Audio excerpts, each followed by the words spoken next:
Andrés, estamos aquí en tu museo, el Museo Ibáñez. Un cuadro tuyo está ya altamente valorado porque, por ejemplo, esta misma pintura que tenemos aquí al lado de todos los desnudos estos, estas son personas de Almería, ¿no me dices? Sí. Y que están todos cantando. Sí. ¿Y qué es lo que te inspira a ti principalmente? Bueno, muchas cosas. Yo es que soy un artista que vive un poco al día, en el sentido de que sigo un poco mi inclinación, ¿no? Pero mi inclinación puede variar. Yo pinto sobre lo que amo, pinto sobre la belleza, pero pinto también sobre lo que odio, lo que detesto. Entonces me muevo entre esos dos polos. Necesito hacer esos dos tipos de obras. Por eso cuando proclamo la belleza del mundo, me gusta pintar los temas realistas de la gran tradición de la pintura, ¿no? Pues el paisaje, el bodegón, el retrato.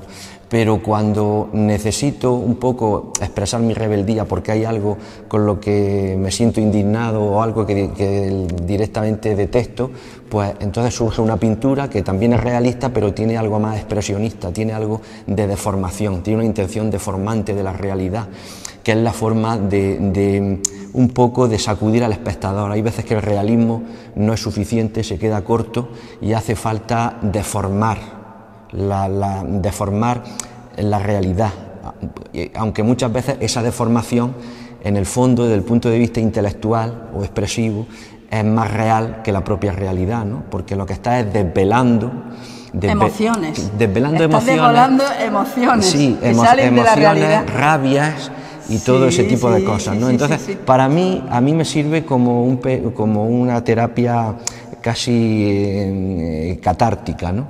Pero a los demás, cuando ven la obra, pienso que a algunos por lo menos le hace reflexionar y por lo menos se surge en ellos interrogantes. Claro, interrogantes que hay que responder. O sea, en esos cuadros yo no pretendo ir más allá que simplemente sacudir un poco y obligar al espectador, obligar al espectador a que se lo cuestione, para decir que no está de acuerdo con lo que el cuadro plantea, o para decir que sí está, o para decir que ni una cosa ni la otra. Pero en definitiva pienso que esa obra tiene la virtud de sacudir y obligar al espectador a posicionarse, y eso en los tiempos que corren ya es bastante. Sí. Toda la planta de abajo contiene tu obra, ¿no? Sí. O sea, el Museo Ibáñez sería este edificio. Efectivamente. Y la parte de arriba es tu colección particular, sí. Particular. Es la colección que yo he ido haciendo a lo largo de los años, pues sobre aquellos artistas que han sido un poco mis faros, mis referentes. En definitiva, es una colección que es de arte español, empieza en Goya y acaba en los últimos maestros del realismo contemporáneo, como por ejemplo Antonio López y tal. Sí. Entonces, yo, que eché los dientes estudiando a todos esos grandes maestros, sobre todo del 19, nunca pensé que podría comprar obras de ellos, pero llegó un momento en mi vida que me di cuenta, cuando empecé a ganar dinero con mi obra, me di cuenta que tenían unos precios más asequibles de lo que yo pensaba, y entonces empecé a coleccionar. Es que tenemos esa sensación. ¿Cómo vamos a comprar un cuadro? No, hay pintores que están colgados en el Museo del Prado y son asequibles. Fíjate, es decir, eso a veces no lo sabemos. Asequibles en cierta medida, claro, pero que quiero decir hay cuadros igual. Que la gente piensa que todos los grandes nombres tienen cotizaciones astronómicas, y no es verdad. Es decir, hay una nómina muy importante de pintores del siglo XIX y del siglo XX que se puede adquirir obra de ellos y se puede tener. ¿Tú personalmente vendes aquí algún cuadro? No, yo aquí en el museo no vendo nada. El museo está allá nada más que para disfrutar. Claro, el museo es una institución cultural, los museos no pueden vender sus colecciones, porque los museos tienen colecciones permanentes, y este museo pertenece a la red de museos de Andalucía, y por lo tanto no se puede decir, tiene una colección permanente que está conformada por lo que yo he ido depositando en la fundación, y con eso se ha conformado la colección, y está catalogado todo como dentro del patrimonio histórico andaluz. Es decir, no se podría vender algo, pero a costa de sacarlo de la colección permanente y pedir el permiso a la Junta de Andalucía, porque en este caso tiene derecho de tanteo. Tenemos este edificio, pone Museo Ibáñez. Sí. ¿Y los edificios que tenemos colindantes? Pues son el Centro Pérez Siquier, el Museo de Arte Almeriense, y otro museo más que está todavía sin montar, que es la planta superior de la nueva ampliación que se inauguró en septiembre, ¿no? Ahora mismo, aparte del Museo Ibáñez, se puede ver el Centro Pérez Siquier y la colección de arte almeriense. ¿Y quién está apoyando financieramente y de una manera económica todo esto? Pues básicamente hay dos grandes baluartes, que son en estos momentos la Diputación de Almería y la empresa Cosentino. Y luego también nuestra fundación tiene un contrato de servicios con el Ayuntamiento de Almería, porque los dos museos que hay en Almería capital, que son la Casa de Doña Paquita y el Espacio 2, también nosotros somos responsables de esos museos. Primero porque los musealizamos, las colecciones que hay allí son parte de la colección de estos museos, de estos de aquí, y la gestión la hacemos también nosotros desde nuestra fundación, merced a ese contrato con el Ayuntamiento de Almería. Entonces, básicamente esas son las tres grandes fuentes de financiación de nuestra fundación. Hay Diputación y Cosentino, y para la gestión de los museos de Almería capital, el Ayuntamiento. Bueno, Andrés, vamos a irnos ahora a algún cuadro que tú le tengas un especial cariño. ¿Cuál, por ejemplo? ¿Cuál Pues no te gustaría que habláramos de él? No lo sé. Es que en esta sala... ¿Vamos para allá, a la otra? No, aquí mismo, este mismo cuadro puede ser. Mismo? Sí. En esta sala está la serie Beethoven. Ah, entonces la llamas serie Beethoven. Claro, todo lo que está colgado aquí es la serie Beethoven, que es para mí una serie muy querida, porque la pinté en mis años de estudiante en Pamplona, un poco cuando uno empieza a despertar al mundo y empieza a reflexionar sobre todas las cosas, empieza a leer aquellas lecturas que te interesan de literatura, de pensamiento, de ensayo, y empiezas a conformarte tu mundo, ¿no?, de pensamiento. Entonces, desde ese momento, quizá un poco antes, Beethoven siempre me ha acompañado. Beethoven es para mí uno de los grandes creadores de la civilización occidental, igual que lo es Goya o Nietzsche en la filosofía, ¿no?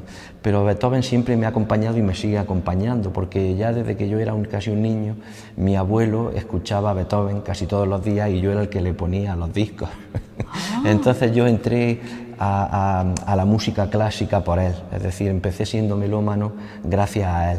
Y en mis primeros años de universitario cogí sistemáticamente y me escuché toda la obra de Beethoven, todas las sinfonías, conciertos, música de cámara, sonatas, obras religiosas, óperas, es decir, todo Beethoven lo escuché en aquellos años y me identifiqué de tal manera con la obra de este grande que siempre había algo, sucedía algo en mi vida o pasaba algo en mi pensamiento que me hacía ver que yo tenía una relación muy directa con la misma poética expresiva de Beethoven. De alguna forma, en Beethoven y en Goya pasa que está todo el drama del ser humano, está todo ahí, y siempre encuentras una forma de identificarte. Digamos que tienen una obra para cada estado de ánimo y para cada tesitura vital que tengas, porque está todo el espectro sentimental del ser humano está contado en su obra, tanto en la de Beethoven como en la obra pictórica de Goya, ¿no? Y entonces pues me propuse en aquellos años, pues yo tendría 24 y 25 años cuando pinté estos cuadros, me propuse trasladar un poco esas emociones que la música de Beethoven me suscitaba, trasladarlas a mi propia experiencia personal y pintar para cada obra musical un cuadro. Pero el cuadro tenía que ver con mi vida, no tenía que ver con la vida de Beethoven, tenía que ver con la de Goya. Claro, con mi vida y con mi pensamiento. De alguna forma lo que hice fue establecer un paralelismo emocional, un paralelismo expresivo, emocional y sentimental con la obra de Beethoven, ¿no? Y como resultado pues nació esta serie, que aquí no está completa porque vendí algunos cuadros al principio, ¿no? Pero sí que está lo más interesante de la colección, ¿no? Y especialmente este cuadro, que es posterior a la serie, porque este cuadro se pintó encima de otra versión del mismo tema, del mismo cuadro, perteneciente a aquellos años. Es decir, la primera versión del cuadro está debajo de esta que estás viendo. La primera versión, que era sobre la Oda a la Alegría de la novena de Beethoven, daba una visión panteísta de esa obra, cuasi religiosa, ¿no? Había 70 y tantas personas vestidas con túnicas blancas que proclamaban un poco la... ¿Qué es lo que tú quieres decir con estos desnudos? ¿Por qué los has pintado desnudos? Bueno, pues la explicación es que con el tiempo mi visión sobre la novena de Beethoven ha ido cambiando, porque mi manera de entender la vida y de ver las cosas ha ido cambiando también. Entonces, hubo un momento, en concreto este cuadro tiene ya una década, en el que pensé que tenía que eliminar la primera versión de la novena, porque la novena es para mí la obra de cabecera en Beethoven, ¿no? Es la obra obsesiva, es la obra a la que vuelvo continuamente, ¿no? Yo creo que casi como todos los músicos también de la historia de Occidente, ¿no? Es la gran obra de la cultura musical europea. Si vinieran los extraterrestres y tuviéramos que decirles hasta dónde puede llegar el talento humano, pues probablemente les daríamos un libro, La crítica de la razón pura de Kant, un cuadro, Las meninas de Velázquez, y una obra musical, la novena de Beethoven. Entonces, la novena de Beethoven es como la obra de toda la historia de la música occidental. Y para la gente que le interesa, pues yo me incluyo, pues es una obsesión. Entonces, mi percepción sobre esa obra ha ido cambiando con el paso de los años. Y me he dado cuenta, a raíz de escucharla una y otra vez continuamente, llegó un momento que me di cuenta que la novena de Beethoven hay que entenderla en clave ecológica, porque el drama que allí se cuenta y la superación de ese drama para terminar en el júbilo y en la hermandad no se refiere exclusivamente al ser humano, no se refiere a todos los seres humanos, se refiere en conjunto a la vida, al planeta y a la responsabilidad que el ser humano como especie dominante tiene sobre ese planeta. Es decir, el drama, el caos, la lucha, la muerte, la desesperación, la crueldad, todo eso forma parte de la naturaleza, no solamente es competencia de lo humano. Entonces, la clave siempre me la dio el primer movimiento. Aunque la Oda a la Alegría es el último, que es el que la gente más escucha, en realidad la clave de la sinfonía está en el primer movimiento, porque la sinfonía se abre con una música que es como la traslación a notas musicales de la idea científica del Big Bang, del origen del cosmos, del universo. Es decir, entonces la sinfonía se abre con un murmullo orquestal casi atonal, que no tiene tonalidad, que es como una cosa vaga, parece que los instrumentos están ensayando por detrás y tal, y entonces aquello va creciendo ese estruendo orquestal hasta que de repente revienta y estamos frente a frente del drama, frente a frente con el problema, que es el problema de la vida, que no solamente de la vida de los seres humanos, sino de la vida de todos los seres. Entonces, por eso la novena hay que entenderla en clave ecologista.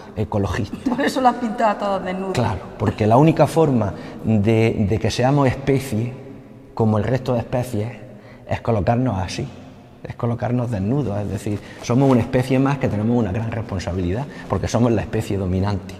Entonces, aquí la fraternidad universal se refiere primero a la fraternidad entre los seres humanos, sin distinción de condición de clases ni de jerarquías, todos desnudos, pero luego al compromiso de esos seres humanos, a la fraternidad de esos seres humanos con el resto del planeta, porque somos los responsables de lo que pase aquí.